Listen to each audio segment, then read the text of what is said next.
4 livros, 4 oportunidades de reflexão sobre a vida com todas as suas tristezas e alegrias. 4 ideias para viver em tempos de incertezas. 4 potentes vozes da atualidade. Temos aqui conosco hoje Clóvis de Barros Filho, Leandro Carnal, Mário Sérgio Cortella e Monja Cohen.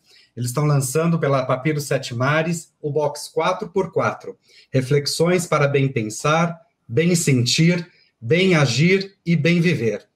Meu nome é Leonardo Neto e eu tenho a honra de ter sido escalado pela Bienal Virtual do Livro para conduzir essa conversa aqui com esses 4 monstros das letras e do pensamento brasileiro. Sejam todos muito bem-vindos, bem-vinda Monja, bem-vindo Clóvis, Mário e também Carnal, e bem-vindo a todos também que estão nos assistindo aí do outro lado. Antes de a gente efetivamente começar, eu queria compartilhar com vocês um pouco sobre o livro. O livro é um box, ele reúne 5 volumes aqui, são 5 livros. Esses 4 pretinhos aqui, eles são escritos cada um por 2, por uma dupla, né? E tem esse 5º volume aqui, que é que estão os 4 juntos aí falando sobre ideias para viver em tempos de incertezas, que a gente está vivendo com muitas incertezas, né?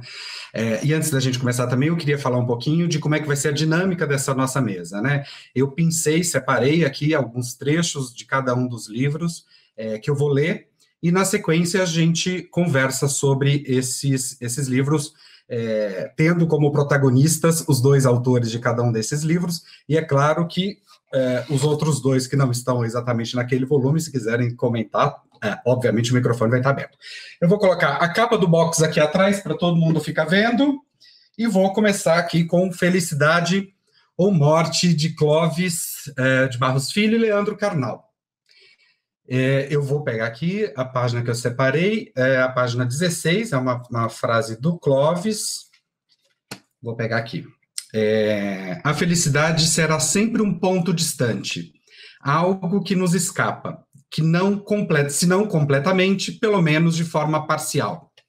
E para complementar, também tem aqui uma partezinha do Carnal, na página 37, que diz: toda escolha implica perda, e esta é maior do que a opção, porque ao optar por alguma coisa, deixamos de lado milhares de outras.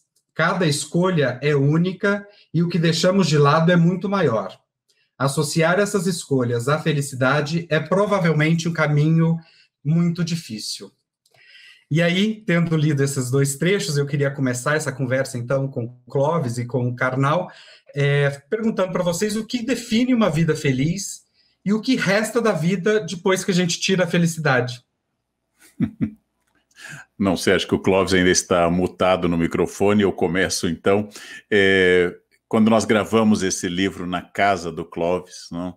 Iluminados pela biblioteca dele, pelas miniaturas de combis que o Clóvis adora, é uma das paixões do Clóvis, as miniaturas de Kombi, nós tratamos exatamente disso. Ele começou e eu respondia, e nós íamos tratando e estimulando e debatendo essa noção de felicidade, inclusive perguntando se pessoas que escrevem sobre felicidade são pessoas que devem ser felizes, como um personal trainer deve ser, com um corpo bom, ou um médico endocrinologista, devem ser pessoas felizes, se nós deveríamos ser um exemplo de tudo isso. Bem, nossa função era debater conceitos históricos e filosóficos de felicidade. E o trecho que você escolheu também, Leonardo, acho que para o nosso público aqui da Bienal, é um trecho em que eu ponho essa questão.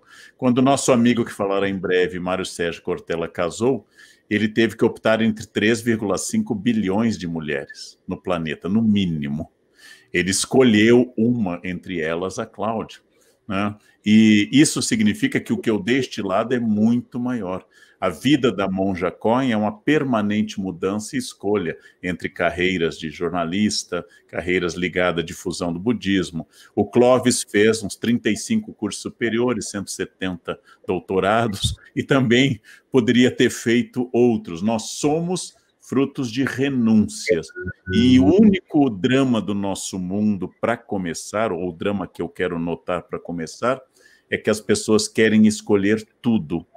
elas não conseguem se focar em um ponto, elas querem todos os pontos, e isto é ruim, isso é muito ruim. Por isso eu começo dizendo, escolha livremente, eleja sabiamente e saiba que tudo contém o seu contrário. Isso antigamente era chamada de lei hermética, depois passou a ser chamada de sabedoria. Tudo contém o seu contrário, tudo contém renúncia, tudo contém aquilo que desdiz aquilo que eu escolhi. Isso não é para ser contraditório, mas complementar. E uma vez que eu escolhi, eu devo ser focado nessa escolha. Mas acho que o Clóvis é melhor para comentar a parte dele e começar. Obrigado. Boa tarde a todos. Cortella, Monja, Karnal, Leonardo, obrigado pelo convite. A frase que você citou, de fato, foi muito bem selecionada, porque estávamos mesmo falando de alguns problemas, né, para cernir o nosso objeto de discussão, as grandes dificuldades que esse termo impõe a quem se dispõe a enfrentá-lo com o pensamento. Eu diria que, além da questão do cobertor curto, que o Karnal comentou muito bem, eu acho que há um problema, né, ao qual eu queria me referir com essa frase. Vamos imaginar uma situação em que a imediatidade da vida preencha a mente de tal maneira que não haja, né, espaço para reflexões a respeito de vidas paralelas, não vividas, né? Não haja espaço para arrependimentos, não haja espaço para nostalgia, né? Construção na memória a respeito do passado, né? Não haja espaço para projeções, não, a imediatidade da vida ela preenche todos os espaços, aquilo que alguns na antiguidade chamavam de plenitude da alma, né? E que hoje os americanos de Harvard acho que estão chamando de mindfulness, né? Então, nesse momento em que o mundo parece capturar a sua mente e você, na sua atividade, parece capturar o mundo e se deixa preencher por ele de maneira completa e plena, nesse momento não há espaço sequer para essa constatação. Puxa, como estou sendo feliz agora. Não há, porque a felicidade, neste momento, ela é de tamanha plenitude que ela não deixa nem mesmo um milímetro quadrado para a sua própria constatação. Então, parece que a constatação da própria felicidade ela não encontra espaço quando a felicidade é, de fato, dessa ordem da plenitude. Então, o que costuma acontecer?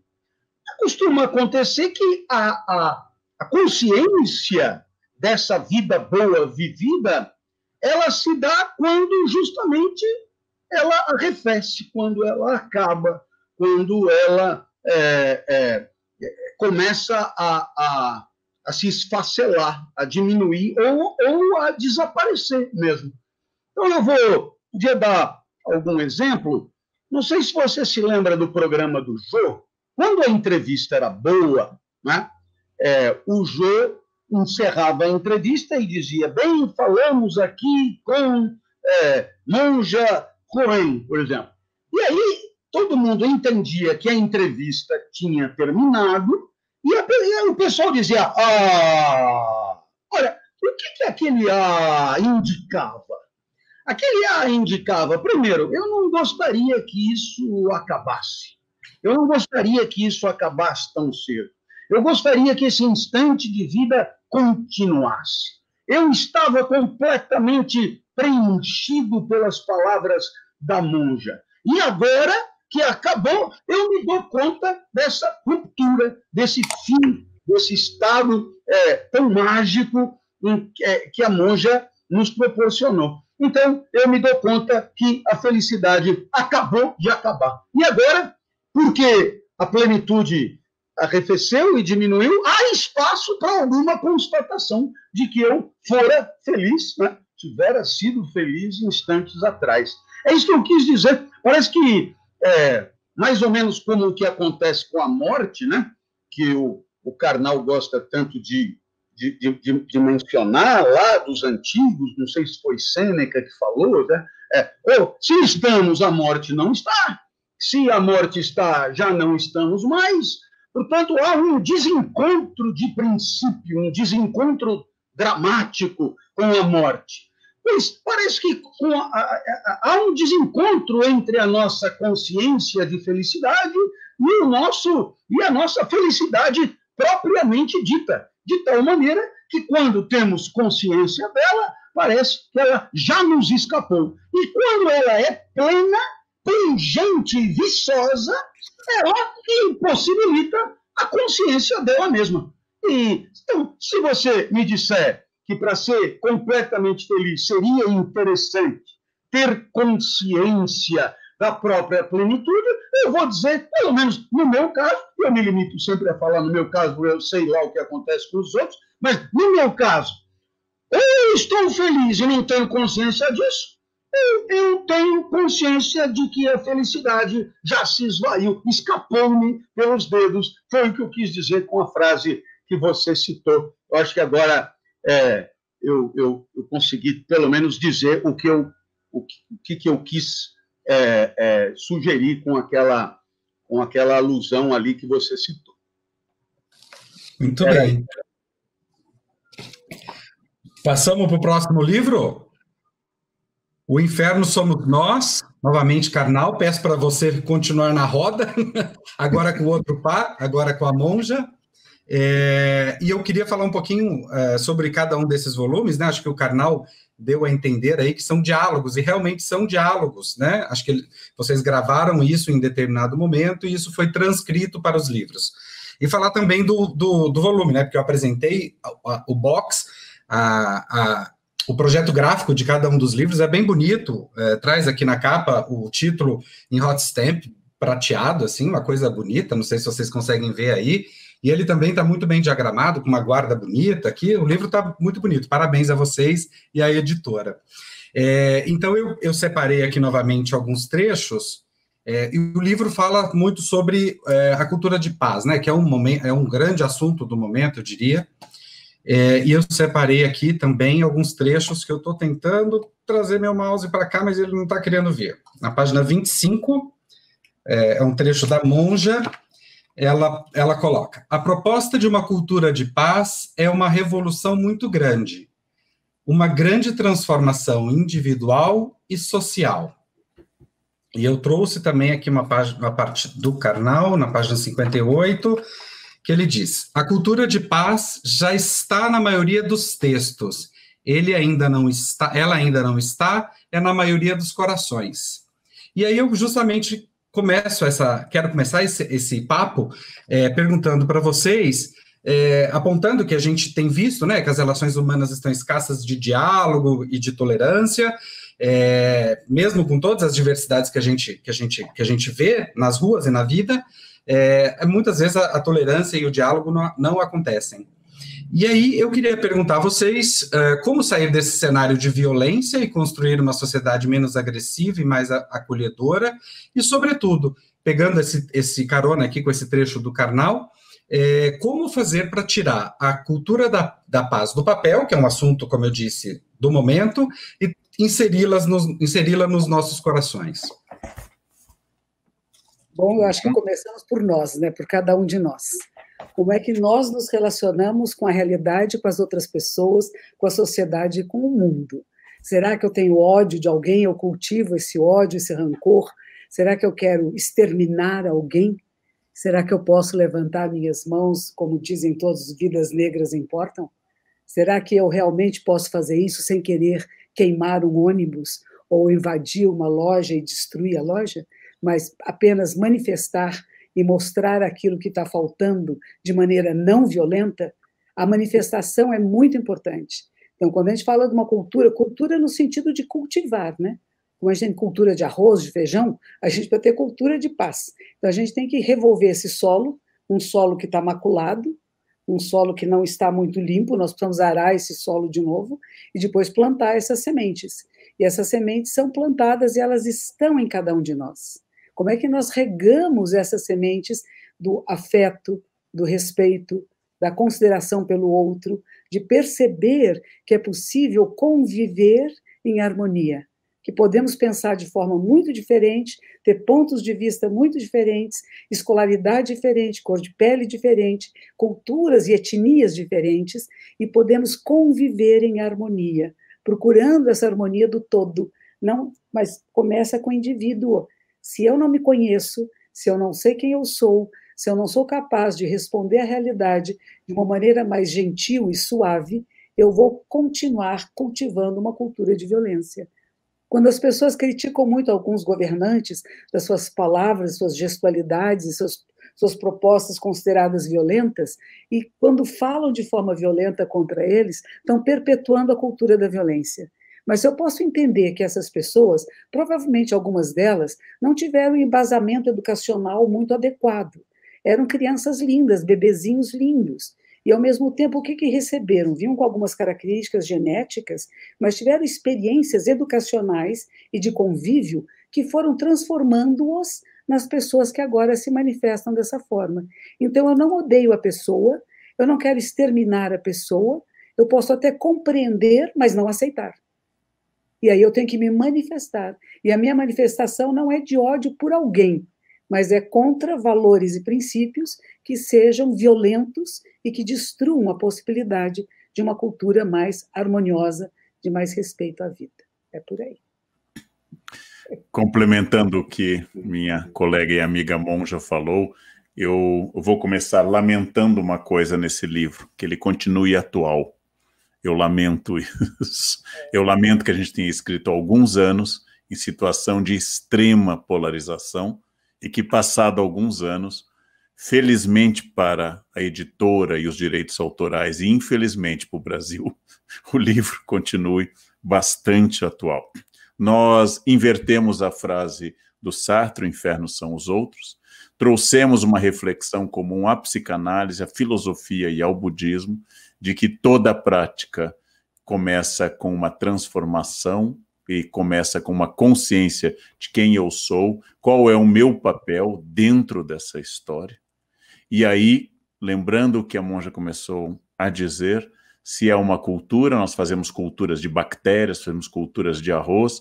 Eu volto à frase que o vilão maior da peça Otelo, do Shakespeare, diz: a minha cabeça é um jardim, eu posso semear ervas daninhas ou eu posso semear verduras úteis. Diz o mais consciente de todos os vilões de Shakespeare, mais consciente que todos os outros. Não é uma estrela, não é má sorte, não é Mercúrio retrógrado ascendente em Netuno. É a minha escolha. E a minha escolha, inclusive, pela ignorância. Infelizmente, a cultura do ódio retira o meu da reta, para dizer de forma bem poética, omite o meu da reta. Resultado, eu preciso incluir-me, que tudo aquilo que acontece, das coisas simples às complexas no meu ambiente, passa pela minha ação ou a minha omissão. Ou, como diz um ato penitencial católico, eu erro, eu peco por pensamentos, palavras, atos e omissões. Mas, no fundo, é sempre minha culpa. Quando eu falo, quando eu deixo de falar, quando eu ajo, ou então quando simplesmente eu penso alguma coisa. Então, a primeira coisa para uma cultura de paz, incluir-se. O problema não é o outro time, a outra torcida, o outro partido. O problema não é a outra cidade. O problema não é o cunhado, o genro ou a nora, agora que se aproxima o Natal. O problema não é o outro. Incluir-se. A festa de Natal está chata.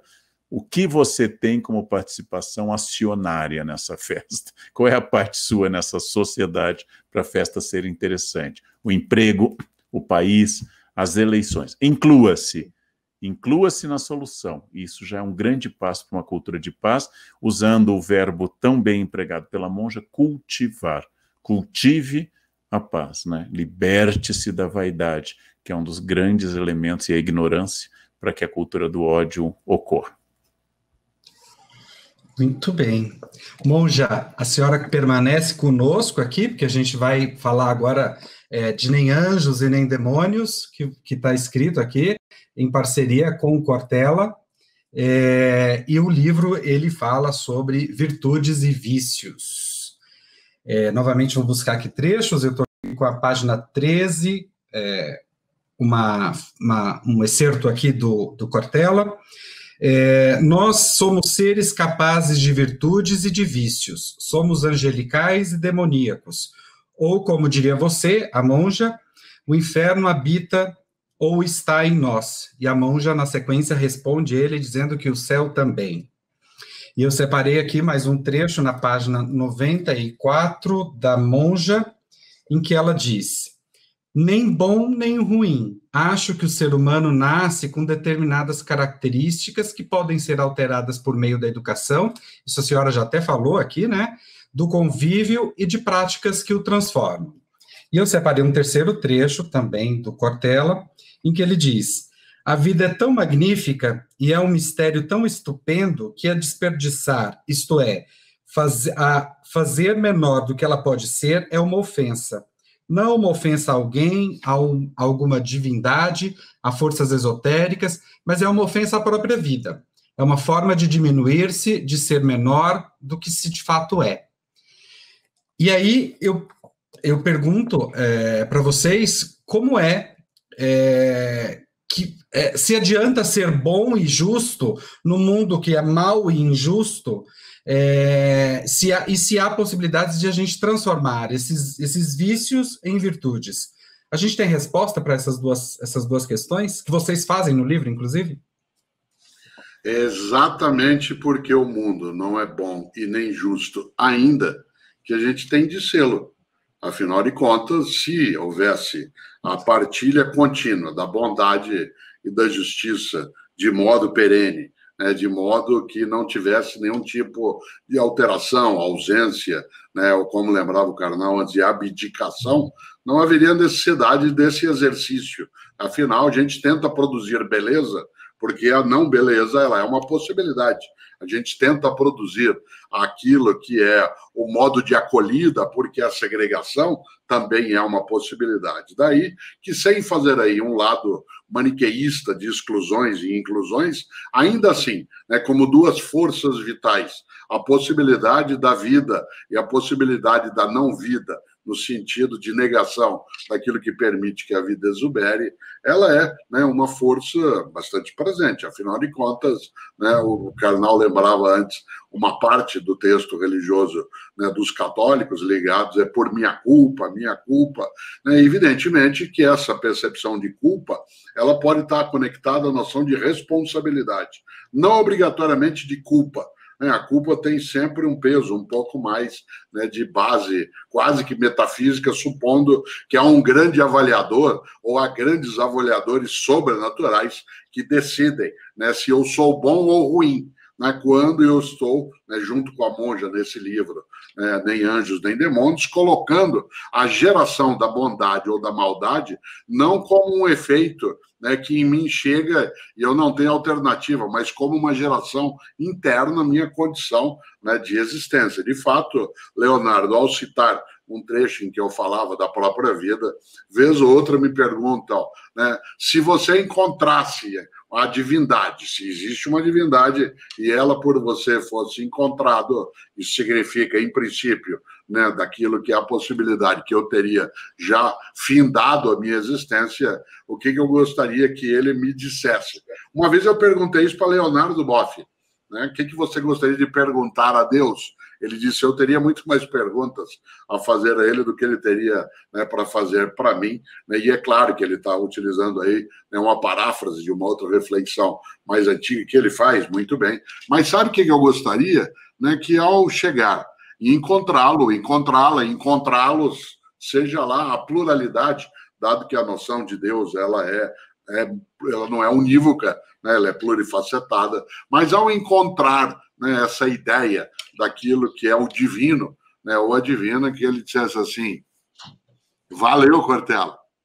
Valeu, Cortella. Isto é, eu te entreguei um bem preciosíssimo, uma dádiva que é a existência, e você não desperdiçou, não usou de modo tolo, né? Não quis ser egoísta, foi capaz de partilha.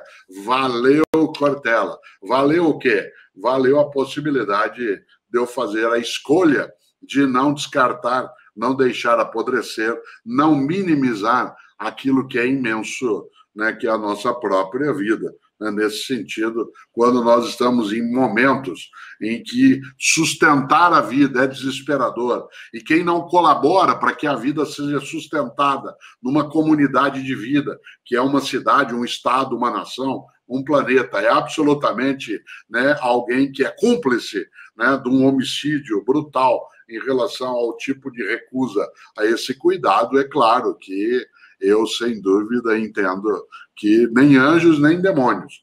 A tua questão é, e ela vai passar agora, sem dúvida, para a Monja: será que é possível que a gente faça uma reengenharia, para usar um termo que o Clóvis às vezes brinca, né, nas palestras, faça uma reengenharia, né, daquilo que é maldoso para que ele seja bondoso? É possível fazer com que no pântano, no sentido do gás fétido, não da necessidade de ter também um pântano, mas no pântano nasce, né, aquilo que é muito mais fértil. A flor nasce no asfalto, mas essa é uma questão que a Monja é bem melhor que eu para pensar. É interessante você falar da flor, porque um dos símbolos que a gente usa muito no budismo é a flor de lótus. E a flor de lótus, ela tem as suas raízes no lodo, na lama. E a característica da lótus é que ela é imaculada, ou seja, nenhuma sujeira se assenta nas folhas de lótus. É uma característica interessante, atualmente estão usando até para fazer móveis na Holanda, porque nada pode se assentar, nenhuma sujeira, nenhuma poeira se assenta. E essa é a ideia, que nós estamos nesse lodo, nós estamos nesse mundo, que tem o bem e o mal, que tem pessoas que fazem as escolhas que, por alguma razão, eu não faço. Eu não sou melhor que o outro. Eu não sou superior ao outro porque eu não fiz as escolhas que o outro está fazendo. Apenas coube a mim, nessa jornada, um pouquinho, e dizem os neurocientistas, de 5% de livre-arbítrio. 5% para eu fazer as escolhas. As causas e condições de onde eu nasci, das escolas que eu frequentei, das pessoas com quem eu convivi, foram me levando a fazer determinadas escolhas. Enquanto eu vejo outras pessoas que não tiveram esse mesmo suporte e que fizeram escolhas diferentes, e que não são capazes, algumas delas, de mudar as escolhas. Isso é o que é mais difícil e que é mais assustador, porque a determinado momento na vida você pode perceber as escolhas que eu vinha fazendo não eram benéficas para mim e para o mundo à minha volta. Elas não estão sendo produtivas, não estão beneficiando. E como é que eu faço para mudar? A mudança é muito difícil. Ela não é uma linha reta, ela demora, ela vai numa espiral, e a demora, a gente vai um pouco para frente, desiste, não está certo, por que eu vou ser como os outros são, se eu posso ser diferente? Então, tem vários... É muito complexa a mente humana, e é muito complexa a nossa sociedade, o mundo em que nós estamos. Eu não acho que ele seja tão mal assim. Eu acho que a maioria da população, a maioria das pessoas são boas. Eu acho que a maioria das pessoas vão chegar no céu do Cortella e Deus vai dizer, muito bem, parabéns. A grande maioria. Eu acho que alguns são os mais que não conseguiram fazer isso, não conseguiram fazer essa viagem, dar essa volta. A gente tem que sentir pena deles, não é raiva, né? Porque pessoas vão cultivando a raiva. Então, quando a gente fala entre virtudes e vícios, quando eu quando eu encontrei o Cortella um dia, eu conheço ele há muitos anos, num restaurante, ele disse assim, estamos convidando para fazer um livro sobre virtudes e vícios. Ele disse, eu prefiro os vícios. Eu achei isso muito inspirador, né? Porque nós ficamos sempre dizendo, tem um lado bom e um lado ruim. E eu quero bom porque eu quero ser bom e eu vou fazer todo o meu esforço pela bondade e pelo que é correto, que é politicamente correto, principalmente, né? De repente, você tem que jogar isso fora. Não é porque é politicamente correto, não é porque eu sou boazinha ou bonzinho, é porque eu tive um despertar da consciência, eu começo a perceber que estou interligada a tudo e a todos, e o que eu faço afeta a mim.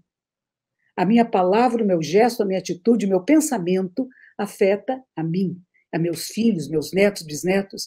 Então, se eu tomar mais cuidado de como eu me manifesto no mundo, eu estou cuidando de todo o planeta, não só de mim. Mas aí tem uma frase do Milor Fernandes que eu admiro muito, é dizer assim, o maior altruísta é o maior egoísta, porque ele já percebeu que só vai ser feliz, e voltando ao livro do Clóvis com o Karnal, só posso ser feliz se todos estiverem bem à minha volta.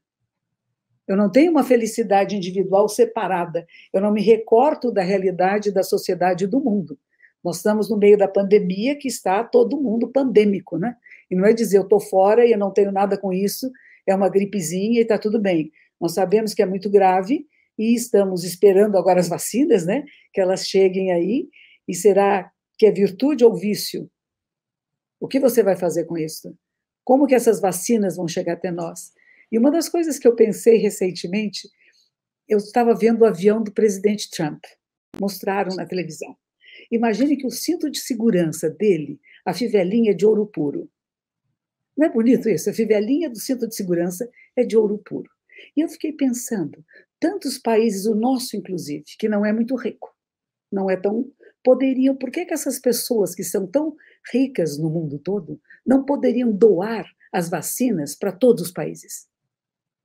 Não podiam financiar todas essas pesquisas científicas para que todo mundo tivesse gratuitamente. Quando diz o Brasil vai dar vacina gratuita, não é gratuita, nós estamos pagando imposto. É com o dinheiro que eles recebem da população que estão dando. Mas imagine que pudesse ser. Isso é que eu digo que é a gente sair desse lugar, da gente sair do inferno e entrar no céu. Um mundo que partilha, aqueles que têm mais podem partilhar, porque não vai faltar. Ele pode trocar a fivelinha do avião de ouro puro por uma fivelinha, como fez o Papa Francisco, o crucifixo mais simples. Por isso, Monja, que o Milor Fernandes, que você citava, dizia também que a prova de que existe vida inteligente fora do nosso planeta é que eles nunca vieram, né? Essa é a prova definitiva. E a Vera Esaú aí perguntou no chat qual é o box, né? É esse aqui, Vera, 4x4, Reflexões para Bem Pensar, Bem Sentir, Bem Agir e Bem Viver, pela editora Papiro Sete Mares. E Vera, o box está super bonito e os livros também, viu? Vamos continuar aqui nessa nossa dinâmica, que daqui a pouco ela vai ficar um pouco mais anárquica quando a gente chegar no 5º volume, que são os 4. Esse aqui, Viver a Quem Se Destina, que tem o Mário Sérgio Cortella e o Karnal. Eu separei muitos trechos dele aqui, mas eu vou pegar 2 apenas. Este primeiro aqui é do Karnal, em que ele diz: alguns acham aterrador, e eu defendo como libertador, ter de inventar o meu próprio sentido.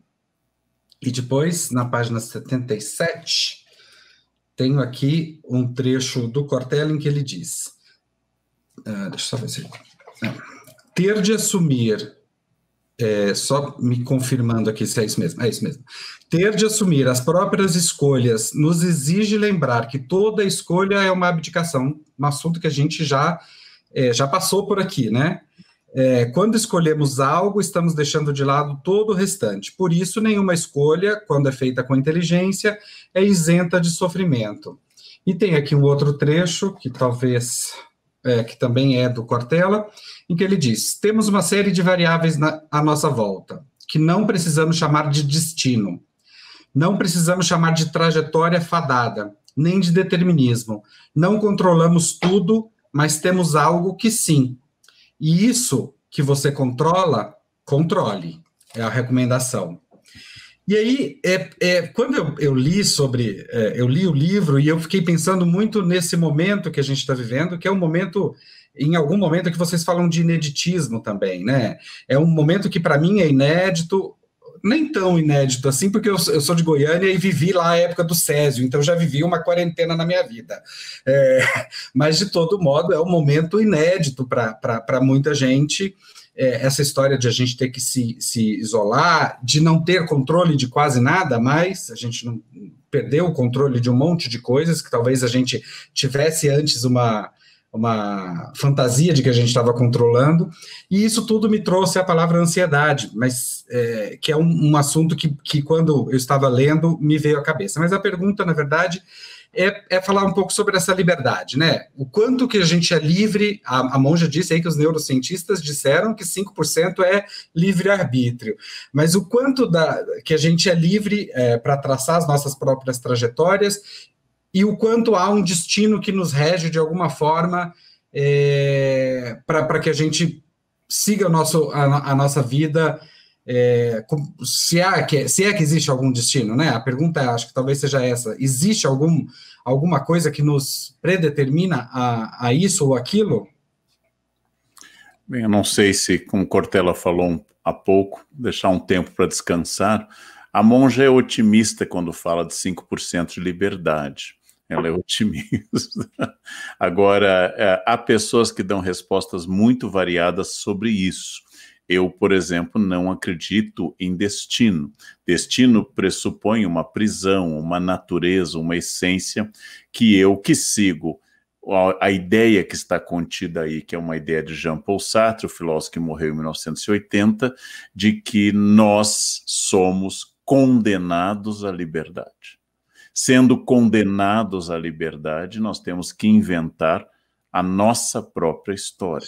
Claro que essa história não é do nada, não é out of the blue, ela tem genética, ela tem meio, ela tem sociedade, mas naquilo que eu sou livre, que é mais do que uma abelha, uma formiga, um leão, naquilo que eu sou livre, eu posso fazer muita diferença. Ou como diz Sartre, não importa o que a vida fez de você, mas o que você fez com o que a vida fez de você. Em todas as obras dele, como na Náusea, quando o professor olha, o pesquisador, historiador, olha as raízes das árvores e começa a refletir sobre essência, começa a refletir sobre aparência, sobre liberdade, existe isso. Mas nós não gostamos dessa liberdade. E isso faz o sucesso de ditaduras, sistemas autoritários, e o fato de que nós nos lembramos com mais força dos professores duros e que impuseram regras do que dos professores democráticos e abertos, né? O ser humano tem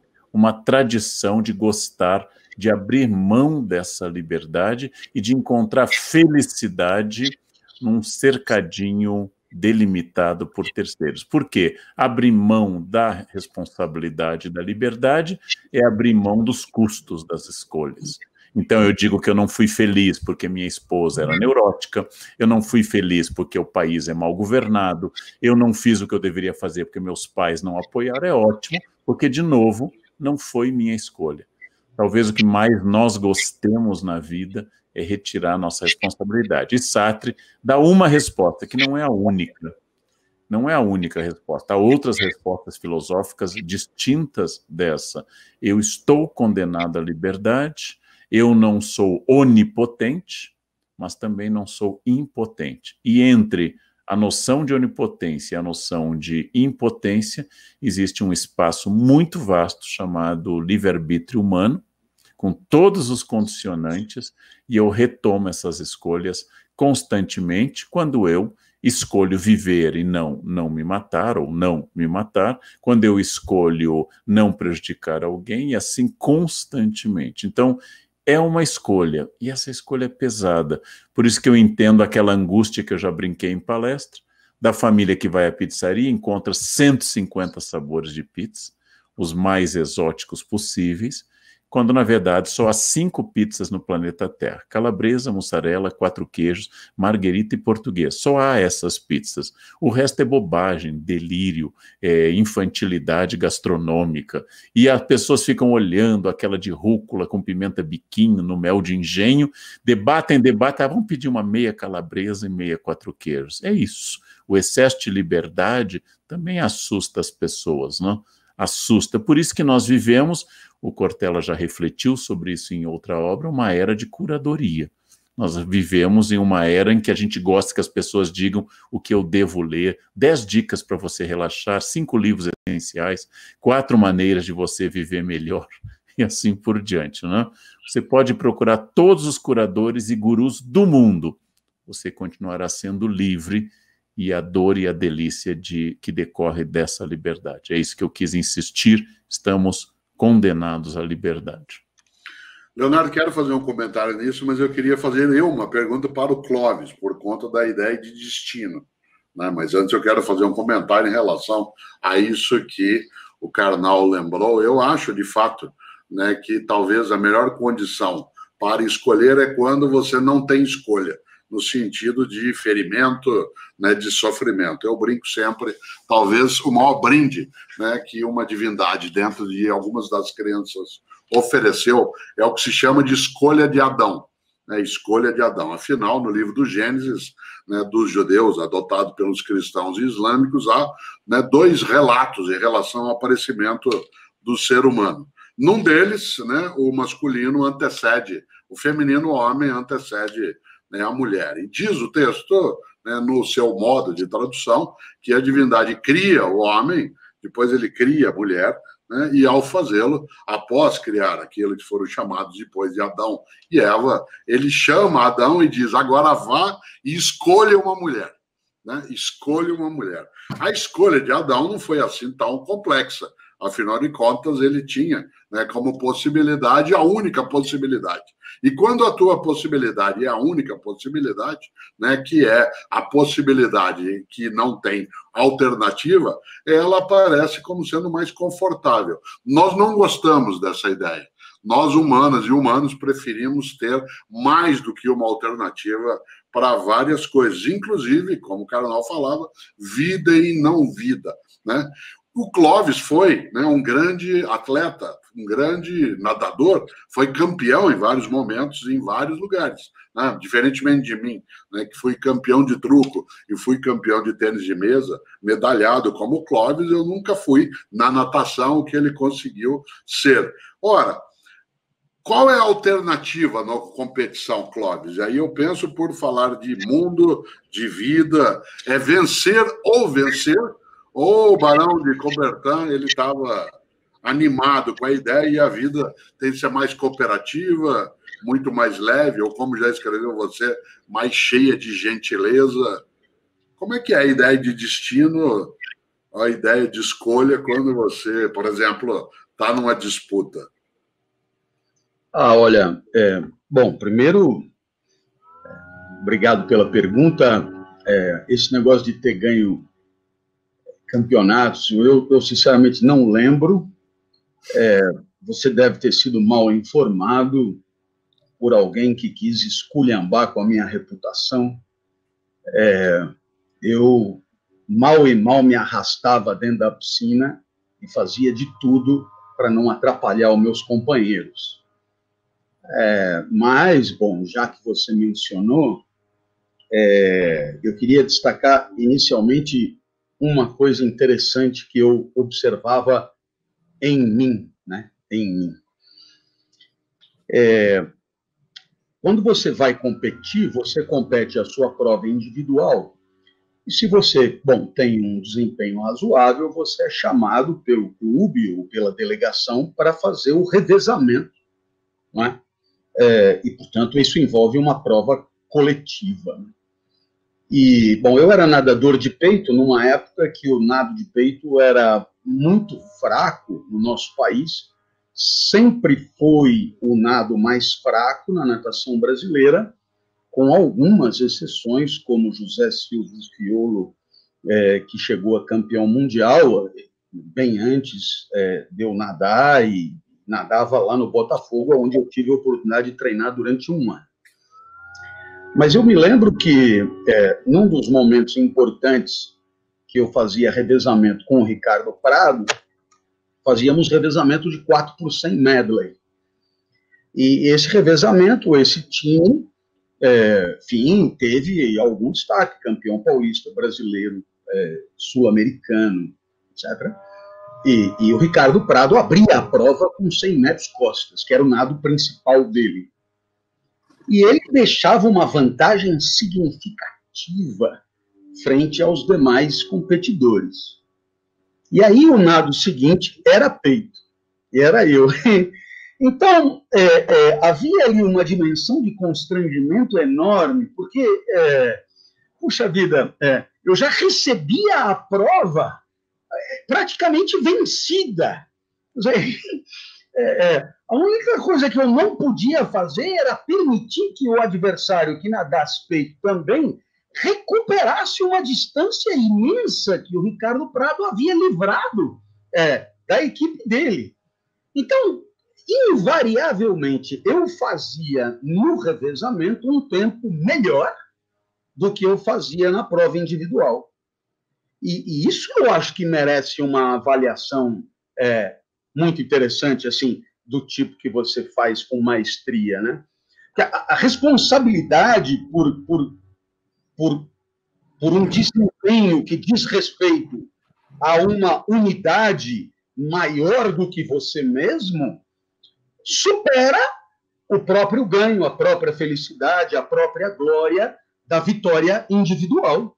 Porque, invariavelmente, eu ia melhor, mas não era pouco melhor, era questão de 1 segundo abaixo, o que na natação é uma eternidade, 1 segundo abaixo na prova de revezamento em relação à prova individual.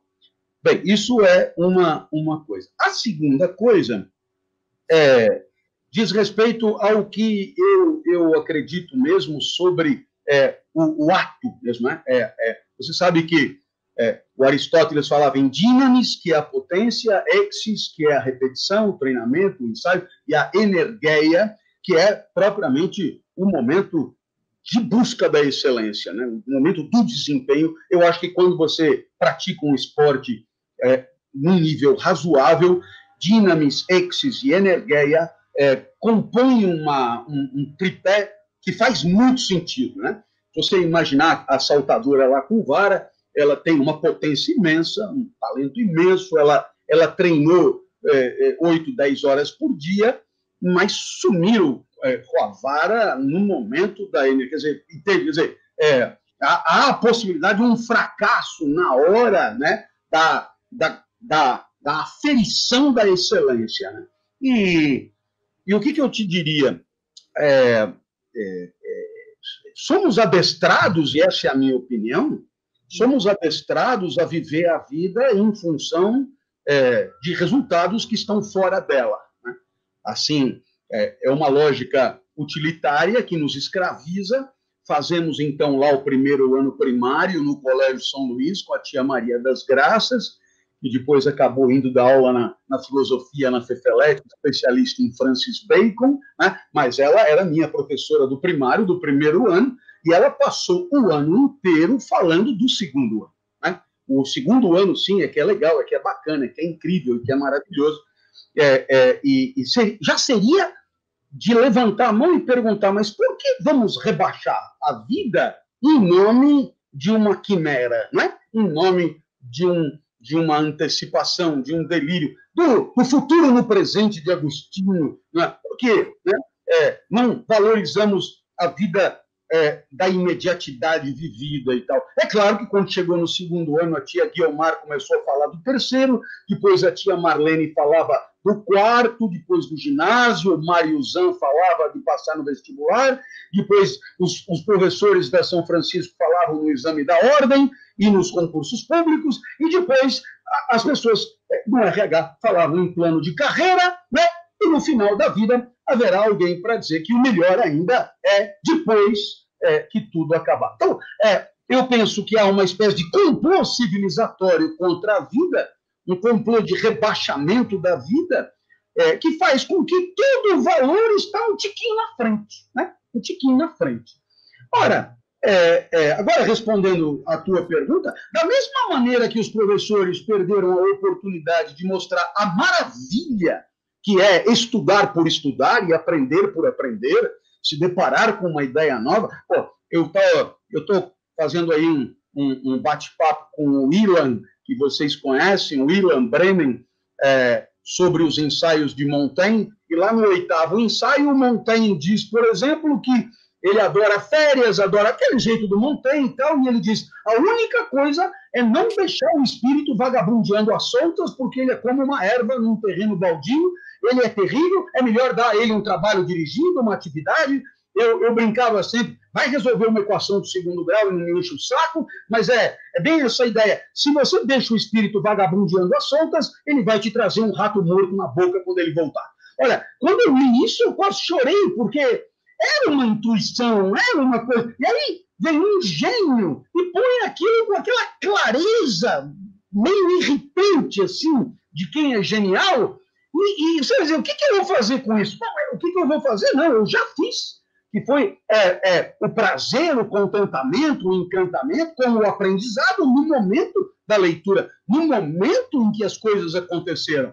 Então, eu penso que há na competição de natação, e só agora respondendo a tua pergunta, para além da posição encontrada no pódio, para além do resultado, porque no final das contas, o resultado, você pega uma medalha, põe a medalha no bolso, e depois, em alguma mudança, 30 anos depois, as medalhas se perdem, né? No meio de uma caixa extraviada. Então, o que sobrou daquilo? Sobrou daquilo a certeza de que você fez o melhor qualitativamente, em termos de empenho, em termos de disposição, tirando da tua natureza o mais perfeito, o excelente, uma espécie de orgulho, que é a alegria flagrada em si mesmo, né? Uma espécie de contentamento por ter conseguido, num determinado instante da vida, galvanizar, arregimentar, reunir todas as tuas forças num determinado instante de atividade, de vida mesmo, né? E a vida se manifestou ali na sua pujança máxima, indo no talo das tuas possibilidades. E pronto, uma alegria incrível. Agora, se foi 4º lugar, 3º, 2º, enfim, isso aí é uma convenção social que traz a glória para alguns e muita tristeza para a imensa maioria, mas é porque não entenderam que há alguma coisa consigo mesmo nessa proposta que torna o esporte muito maravilhoso, para além do espírito de comparação com o outro, né? Ao invés de uma aferição e conhecimento de si mesmo e das próprias possibilidades. Muito bem. A gente tem mais 7 minutos aí, e aí eu chego na parte que eu falei que era mais anárquica, né? Que a Daniela, que é a editora lá da Papyrus, ela me disse que esse encontro é inédito. Vocês nunca estiveram juntos, os 4, numa mesma mesa publicamente. Pode ser que estiveram num restaurante, mas numa mesa pública é a primeira vez. E aí o livro fala sobre as incertezas, esses tempos de incertezas, né? E aí, obviamente que eu quero trazer a pandemia para a baila novamente, falar sobre isso, e perguntar para vocês que avaliação que vocês fazem de como vamos ser no pós-pandemia. A gente vai sair as pessoas vão sair dessas melhores, evoluídas, as pessoas vão se manter exatamente como elas foram, ou características boas vão se exacerbar nas pessoas que eram boas, ou em características más nas pessoas más. Como vocês veem aí, e lembrando que a gente tem 6 minutos, então vou pedir para serem bem sucintos aí, de como é que vocês veem as pessoas depois desse momento de incerteza. Eu acho que somos múltiplos, nós não somos iguais. Nós somos semelhantes, mas não somos iguais. E estamos em momentos diferentes da nossa compreensão e crescimento com a realidade. Então, haverá múltiplas possibilidades, não uma só. Pessoas que farão melhor, outras piores, outras ficarão neutras nesse processo, né? Mas o que é interessante é pensar o que nós levamos daqui. Qual o legado desse ano? E do ano que vem e do próximo, porque vai ser mais ou menos até 23. Então, qual é o legado o que estamos aprendendo aqui? E será que nós somos capazes de levar alguma coisa daqui para adiante? Ou vamos esquecer tudo daqui a 2 anos? Não sei.